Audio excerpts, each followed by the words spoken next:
Presiding Bishop of Loving Concern Mission Center, and today I'm very thankful to God for giving us this opportunity to come again to present the Word of God through Facebook. I believe that all the viewers are going to be blessed. We have already had a message from our brother Aphrodis Twangrayesu, and we have also had a message from our brother Pastor Isaac Ofwidi.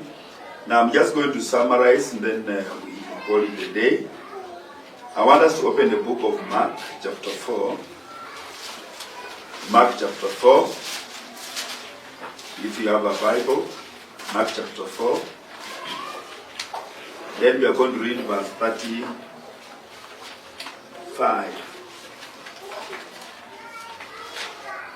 Mark chapter 4, verse 35 to 41. The Bible says, on the same day, when evening had come, he said to them, "Let us cross over to the other side." Now when they had left the multitude, they took him along in the boat, as he was, and other little boats were also with him. And a great windstorm arose, and the waves beat into the boat, so that it was already filling. But he was in the stern, asleep, on a pillow. And they woke him and said to him, "Teacher, do you not care that we are perishing?" Then he arose and rebuked the wind, and said to the sea, "Peace, be still." And the wind ceased, and there was a great calm. But he said to them, "Why are you fearful? How is it that you have no faith?" And they feared exceedingly, and said to one another, "Who can this be, that even the wind and the sea obey him?" This morning I want us to know that God is in control of the storm. We can see the story of his disciples when he was in the boat with them. They were going to the other side after ministering, after leaving the multitude. In the sea, a storm arose. There was heavy wind blowing from all directions, and the boat that they were in was almost sinking. And Jesus, the Bible says, Jesus was asleep. As the storms were pushing the boat along on the shores of the lake, they were struggling to bring down the storm. But Jesus was asleep. But what I want you to know is that God is in control of the storm. It doesn't matter how big the storm was, but Jesus was in the boat. So what is important in our life today, we must know that God is in control of the storm. Sometimes you go through storms of life. Sometimes you go through challenges. You face your marriage challenges, employment.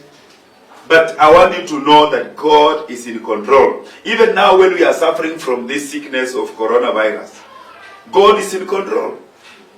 God is in control. He is taking care of you. Just the same way, it is very comforting to know that the same God that is in control during good times, during the good times here that you have in your life, is still in control, even in tough times of life like we are in today. Praise God. Amen. So he's still in control. The storm was there. The disciples were almost thinking, they were worried. They were thinking, what next? They saw death. But God was still in control.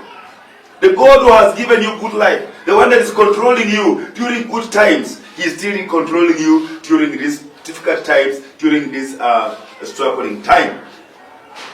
Praise the Lord. Amen. So our difficulties are no surprise to Him. When you face any problem, when you face any difficulties in life, it is not surprising to God, because already God knows, because He's in control. He's in charge of everything. So God will not allow, I want you to know one thing, God will not allow a storm unless He has a divine purpose of it.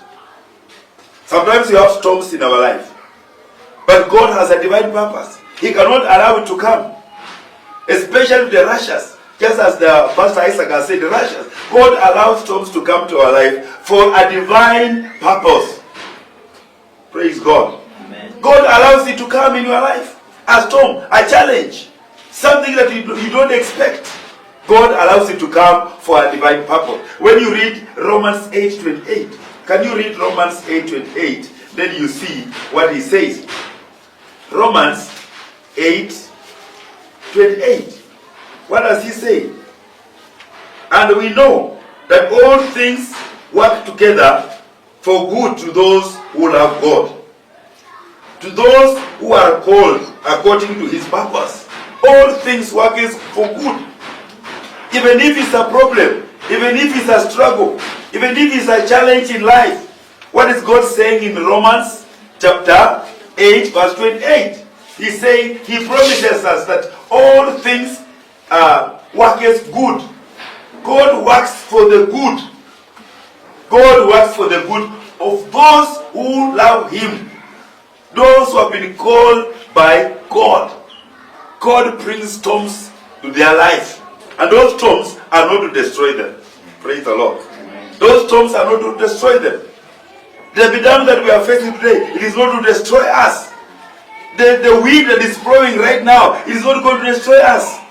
The economy that we are complaining about, economy is suffering, it is not going to destroy us. The Bible says, God works for the good of those who love Him. That is in Romans 8:28. So anything happening for all, what does He say? And we know that all things work together for good to those who love God. Praise the Lord. Amen. So because we love God, all things that happen in our life, all things that happen in your life, happen for the good. Whether they are difficulties, whether they are challenges, those challenges are there for your good, because you have been called for His purpose. God will direct the wind of storm. God will direct the wind of storm to blow you where He wants you to be. Praise God. Amen. He uses the wind. He uses the storm to propel you to where He wants you to be. Praise the Lord. Amen. Just the way as our brother Frodisa said, when he came here in Kenya, he had so many problems. He could not speak. But God was using that problem to propel him or to direct him where He wants him to be. He might have gone to other places, he might have gone to Kitui, he might have gone to other areas, but God was preparing him to be where he is today. Praise the Lord. So, sometimes we see the storms as being negative. But God uses the storm to move us from point A to point B. Praise the Lord. Amen. So sometimes when we face storms in our life, we don't need to worry so much. We must look at the Bible. What does the Bible say about the storms that we go through? Even in our marriages, we have storms. We have problems with our children. We have problems with our wives. Those problems, God uses them to propel us to better places from point A to point B. Praise the Lord. Amen. You have stayed at point B for long. So God brings a storm that makes you move. That makes you move away. He brings storms even in our families. Look at, for example, the life of Joseph. Joseph was hated by his brothers. He was sold in Misri to Egypt by his brothers. When he was in Egypt, he was bought by a family of Potiphar. He was put in prison. All these things were happening, and if you don't know, you might think Joseph is suffering. But God was using the storms of Joseph to propel him to become a prime minister in Egypt. Praise the Lord. So God uses situations, certain things to happen in our life, so that He can push us to where He wants us to be. So the wind may be very strong. It might be very strong. It might be very terrifying. It might look very difficult, like the one we are facing today. The wind of coronavirus. It is moving all over the world. Everywhere in the world, people are complaining. Even those big nations, the United Nations, are complaining, are crying because of the storm. But I want to assure you that even if the wind, it may be strong, or the circumstances may look so bad in our situation. For example, we don't have employment now. Everyone, no money. Everywhere, everyone has lost employment, has lost a job. Business is going down, no money, no food. All those circumstances may look so bad, and we might think, oh, we are going to die. But I want you to know, those winds will blow you to a new level of your destiny. Those winds will blow you to a new position, to a place where you will be happy. You will look back and say, yeah, this thing happened for me. When you look at, when you give testimony, most of you have gone through certain problems. You have gone through certain problems, even in your marriage, in your business, to be where you are right now. Some of us, maybe you went to school, expected these things to happen, they never happened. So you wonder, because I did not go to university, because I did not go to college, because I did not do that. So you keep on thinking, why did I go to university? Why did I go to college? Why did I get married to so and so? Why did I start this place this day? But the thing was that God was using that situation to propel you, to push you to a level of your new destiny. But sometimes people are stuck. They cannot move. So God uses the storm. God uses the storm. Some people are very comfortable. They are very comfortable where they are. They think that's where God wants them to be. So what does God do? He brings a storm. Then you decide to move. When you move, you get new things. Praise God. Amen. Hallelujah. Amen. For example, right now, Aphrodite could not be an engineer in Kenya if he stayed in Rwanda. But the storms in Rwanda pushed him to Uganda. Then he reached in Uganda, storms were also there. They pushed him in Kenya. Now he's an engineer in Eastleigh. Praise God. You see how storms work? Yes? Somebody will interpret to him, you will understand English. So storms push you. Don't worry. Don't worry with your life. As long as you know your position in God, you know that these storms are coming. How are they coming? What does the Bible say? Very important, you consult the Bible. What does the Bible say about the storm? The Bible says all things work together for good to those who love God. Even me myself, I was looking at my life and say, wow, if I did not face the problems I went through, maybe I could not be where I am right now. If I could have stayed in the village, just crying and looking at the situation, I could not be where I am. But the storms pushed me out of my village. The storm pushed me away from my people. The storm pushed me to Nairobi. And that's what I am today. Praise the Lord. It is by the grace of God that we are where we are because of the storms of life. What's important is you must know God is in control of the storm. Joseph went the same way. God was in control. Even if he suffered, he wondered, why are my brothers doing this to me? Why have they sold me? I am their brother. They decided to sell me in Egypt. Now in Egypt, when he was there again, the wife of Potiphar wanted to make love with him. He wondered why this woman is married. Why? He wondered. Then he was put in prison. Why in prison? He wondered now, what is this?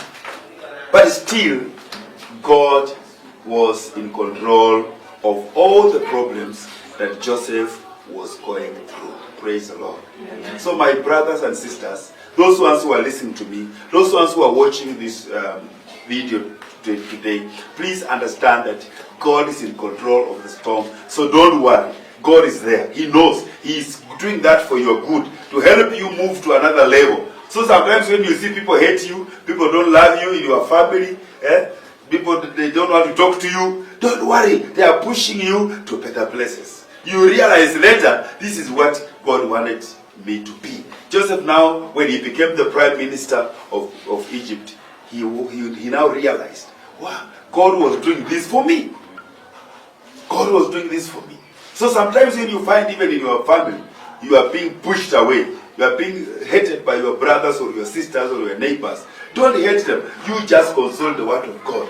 God says He's pushing you to a new level of your destiny. So know that God is in control and continue serving Him. Even in this situation of the epidemic, we should not worry about that. God is in control. Us is to focus on Him. We know why has this storm come? It has come so that it can propel us to new destiny, new beginning, new plans, new opportunities are going to come through this problem that is happening in our life. Praise the Lord. Amen. Maybe we didn't have fellowship. Now we can sit outside here and fellowship with neighbors.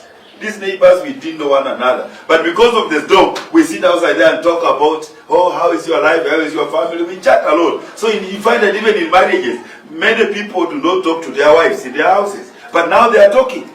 Praise God. Amen. Now they are talking. Why? Because of this storm. So sometimes don't look at storms as being negative, but God uses them to move you from point A to point B, or to move you from a certain situation to a certain situation. Praise God. Amen. So sometimes we need to look at things positively. They might look negative, yes, to the eyes of people who don't know God. But people who know God, don't look at them negatively. Look at them positively. Praise God. Amen. Praise the Lord. Amen. For example, you might be here. In your exams, maybe you didn't do well. You didn't pass. You didn't get the grade you wanted. Then you are crying here, oh, what am I going to do? I'm not going to college. I didn't expect this. No. Stand strong in the Lord. God knew that you will get that grade. Then He will propel you. He wants you to be in that situation and push you to a better place. Amen? Amen. Just discover the talents that you have. And God is going to use them to push you to a better place in life. Praise the Lord. So brothers and sisters, this is the word of God today.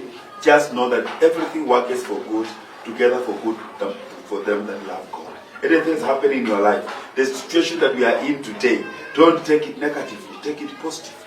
And God is using it. It might look so bad, it might not look so funny, it might not look so good to you.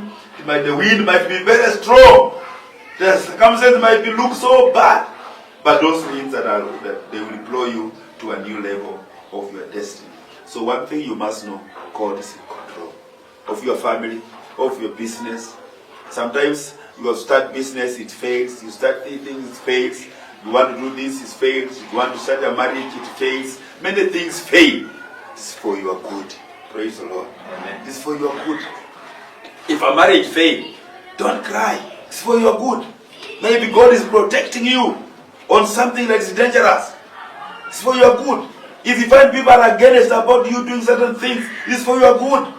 Don't hate them, but continue to show love, continue to understand the will of God in your life. And as our brother, Pastor Isaac said, we must constantly hold on the righteousness of God, and then we shall be able to know the will of God. And also, learn from the situation, learn from whatever is happening. This epidemic is helping us to learn many things, to come to learn many things. Don't just use it to complain. No, ours is to sit down and praise God for it.